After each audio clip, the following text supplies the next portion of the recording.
Hi there, it's Kevin with GatheringMagic.com here with match number 1 with Angelic Accord. Yes, we'd like to play first. This is an okay hand. We have double Young Pyromancer with a Magma Jet and a Last Breath. So again, we need to find... these kind of hands are nice because you can just overwhelm them with Young Pyromancers, depending on what deck you go up against. So we'll just play the Mountain here and pass the turn. We have Magma Jet to help us scry for one of our finishers. But you win a lot of games just, again, by overwhelming with Young Pyromancer. I might get Thoughtseized here, but Thoughtseize isn't the greatest card right now. I mean, he might get rid of a Young Pyromancer. That's probably the right one to get rid of. I'm sure he runs a lot of removal. We will be switching over to a burn package against the mono black Devotion as Thoughtseize become very, very bad cards. Yep, he does go ahead and just take a Young Pyromancer. I'm sure that when I drop this Young Pyromancer, he's going to Bile Blight it, or...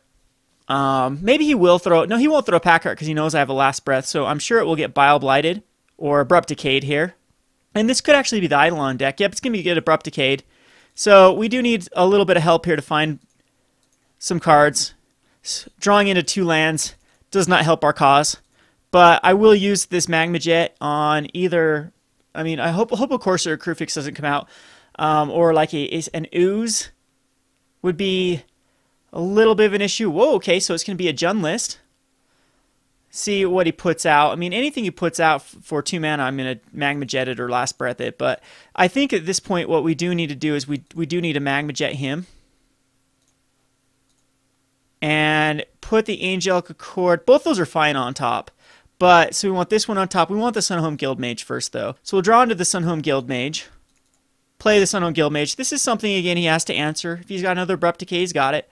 But we'll have the Angelic Accord the following turn that we get to play, and then we can start pumping out tokens. And if we have to Last Breath our own token, we can eventually get there. But Angelic Accord, of course, is the card we want to see. I'm thinking like an Eidolon of Blossoms. I know there is a Jund. I could get Rakdos returned for 2. I'm okay with that though, because neither of these cards are essential to our plan.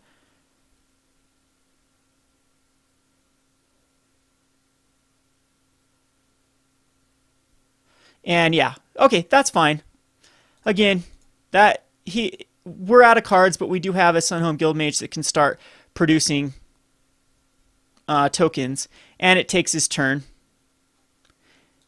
So it's basically a card for 2 cards. I'm okay with that. An expensive Mind Rot, and it did some damage to us, but that's fine. So this turn, what I am going to do is just chuck out that Angelic Accord and get in there for 2. And we are in top deck mode. But all of our top decks are huge, especially with him at 12. He is just a few Warleaders, Helix, or 2 Spark Troopers away from dying. Again, he's got to take care of this Sunhome Guildmage. Yep, there goes a Hero's Downfall on it. He's got another card here. Hopefully it's not an Ooze. Ooze would be bad. Oh, no, it is an Ooze. There's another Sunhome Guildmage. We'll throw it out. So see if he still has removal for it. I mean, Ooze is going to get quite big quickly, and it's going to get him some life back. It's only got 2 targets right now. 3 targets. He does have a Young Pyromancer.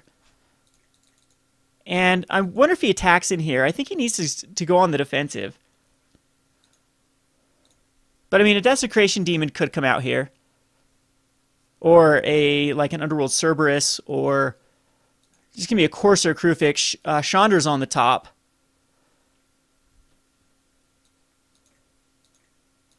And there's a Solemn Offering. I can't even do anything with the Solemn Offering, but the good news is we can create a token to at least chump block. And if he does put out... No, I can use a Solemn Offering, duh. And I should have actually got in there. That was silly of me not to Solemn Offering. Because then I could have got in there for 2. And hopefully that doesn't end up costing me the game. But now we get an Angel token. He's going to be really hard to come back from this. Because we got 4 life, we got a Corsair in the bin. It's kind of tempting to make him use his turn if he wants to trade. Since he only has 2 green source, if he wants to trade with his Angel, I'll definitely do that with the Ooze. So if he attacks with the Ooze, currently with the board state with only green, we will make that block.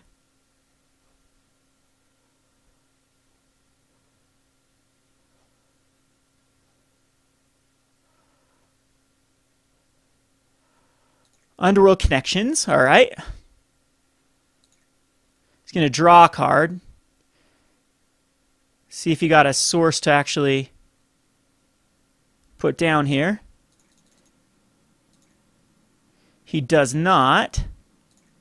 Alright, so I might just go for a 2-turn clock here. I mean, he's going to start exiling stuff for sure.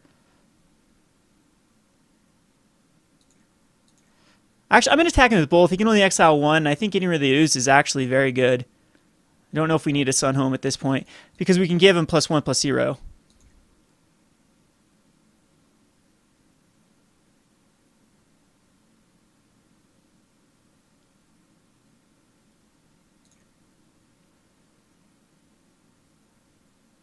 He's going to definitely exile something here. Yep, so now we need to give him +1/+0. Which he's still on that, not quite on that 2-turn clock, as he'll go down to 5. Why did he exile his own guy, though? That's interesting that he didn't go after my own.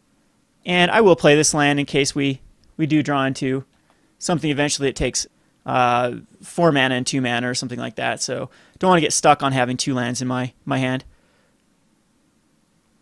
Oh, now he's on a 1-turn clock with the Unreal Connections. But I mean, again, all he's got to do is remove this angel, and he's fine. Why did he just thought seize me? Okay, he just killed himself. Okay, because he didn't have any answer. All right. So that was interesting. It's kind of, you go 2 routes here. I think I'm going to bring in the Chain of the Rocks, the Banish. I think I'm going to go for this burn strategy. And we're just going to take out, because I'm thinking some hate might be coming in. Well, here's what we're going to do. We're going to bring in Harness by Force. We're going to take out the Trading Posts, the Bubbling Cauldrons, the Elixir of Immortalities. I think that Burn actually does very well against him. I don't want to get like Thoughtseized Angelic out of the way. Last Breath we could keep in, but I don't think we need him. And maybe Chain of the Rocks is just better than Banishing Light. Yeah, I definitely want to go with the Burn strategy. Absolutely want to go Burn here. So I guess just 2 of Solemn Offering, even though there's enough things to kill. I think that the Banishing Lights and Chain of the Rocks are a little bit better. So we'll see how this fares. Yeah, he did seem to Thoughtseize and shock himself quite a bit. So even, as far as like Underworld Connections dealing damage to himself, the 8 shock lands that we did see, assuming there's 12 in here, the comes into play tap stuff. Burn seems like the right play. This is kind of a weak hand, but Harness by Force can just completely decimate him. And on the draw, I mean, 5 lands is kind of weak. We can scry 1 away, though, if we get flooded. I still think this is a keepable hand. There's a Banishing Light. That makes it a lot better. We definitely want that on top. So we've got 8 damage at his throat right now. If he uses Desecration Demon, this Harness is just... I mean, 6 mana, we could actually take 2 things. We could take Oozes, but we have a fairly good hand. I mean, I can take care of anything early. Best case scenario is he shocks himself and Thoughtseizes here, because that's basically giving me a... He'll take the Banishing Light most likely, and then I'll put him down to a 16.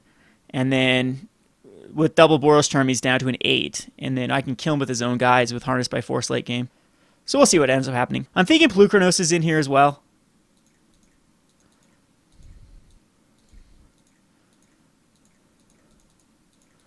So we'll see what comes down. Hope it's not a Courser, but I'll Banishing Light it immediately. Okay, it is a Courser. That's going to get Banishing Lighted. We'll just do 4 damage to him. So he's down to 16. And the Abrupt Decay is kind of dead at this point. I do think that the right move is just to get that Courser out of there so he can't gain any life. Now he can Abrupt Decay the Banishing Light, but that will give my Young Pyromancer a little more rain. So he does get some life gain back from that. I could Spark Trooper here, but I think the right play is just to get that Young Pyromancer out, and we can Boros Charm him again. So this Courser is going to be a little bit annoying depending on how many lands he still has in his hand. He's going to be able to put out another Courser. Oh, geez. Why didn't he play a Courser first, though? Before he played that land down. Because he's going to go for a Stormbreath Dragon. Sure, I'm okay with that. we can take it and hit him over the head with it.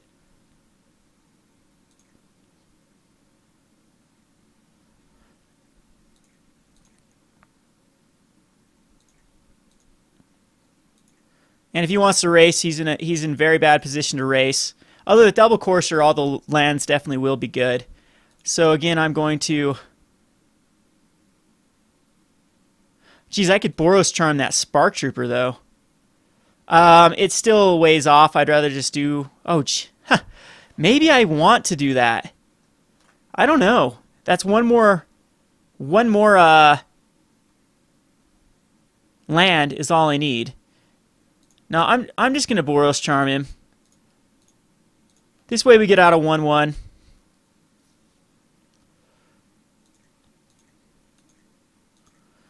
And there we go. We have the Solemn Offering now for the Courser, which gets us back up to 20. And we can get over 3, taking him down to an 11.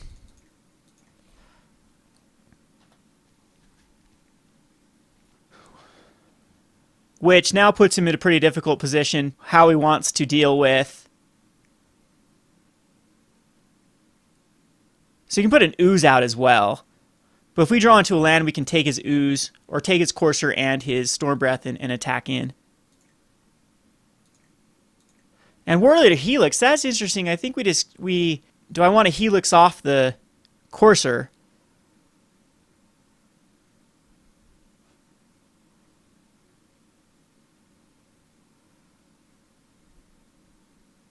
And attack in with just the Young Pyromancer if he wants to make a trade with the ooze. Or do I just go to the face with a Spark Trooper here and get him down in range?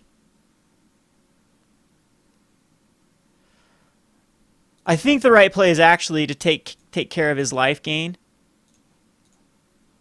So I'm going to Warleader's Helix his guy, and if he wants to make this trade, he's more than welcome, which he does not. So I want to bait him into actually exiling some stuff, because exiling creatures will gain him life, but it'll make his scavenging ooze bigger, and then I will take it. Yeah. Yeah, I'm definitely okay with that. So we actually do want to top into a land here, but eventually we'll get that 6th land for the harness. And that's fine as well. We still have plenty of 1/1s to beat him over the face with. 7. In fact, if we get a land next turn, it's over. Even if he exiles, because it puts him up to 11. But that'll be 8, 9, 10, 11, no matter how he does it. Yep. So come on, land. And he decides not to attack him with either. And we do get the land, and this will be game.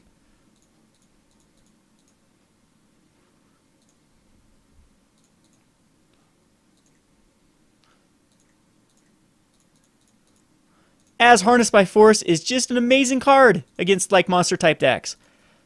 Alrighty, perfect damage. So make short work of the Jund deck. This has been Kevin with GatheringMagic.com. Thanks for watching.